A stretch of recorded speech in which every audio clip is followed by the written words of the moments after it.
ที่สับสนเราสู้เราทนอยู่ข้างเคียงกันวันนี้เธออยู่ไกลฉันไม่รู้เธอเป็นอย่างไร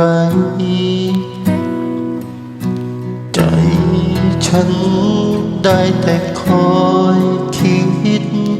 ชีวิตของเธอสุขทุกข์เพียงใดอยู่ตรงนั้นเธอลำบากไหมใจฉันยังเป็นห่วงเธอคืนที่เธอหนาววันที่เธอเหงาเธอจะปวดร้าวจะเจ็บสักเพียงไหนเมื่อเธออ่อนล้าเสียใจแล้วร้องไห้จะมีไหมใครอยู่เป็นเพื่อนเธอ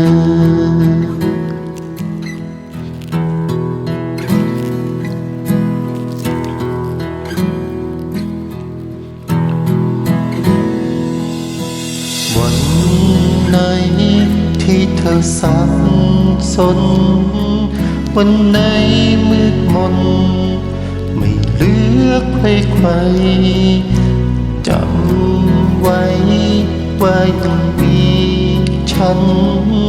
เพราะฉันยังคงห่วงใยคืนที่เธอหนาววันที่เธอเหงาเธอจะปวดร้าวจะเจ็บสักเพียงไหน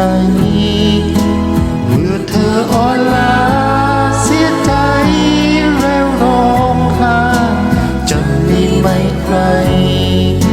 อยู่เป็นเพื่อนเธอทุกค่ำคืนก็ยังคง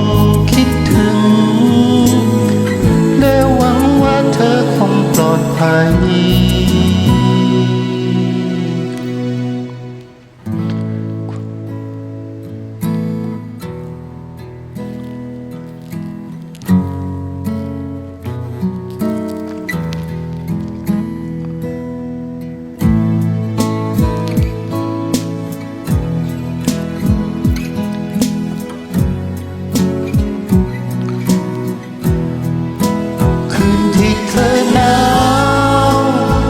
ที่เธอเหงา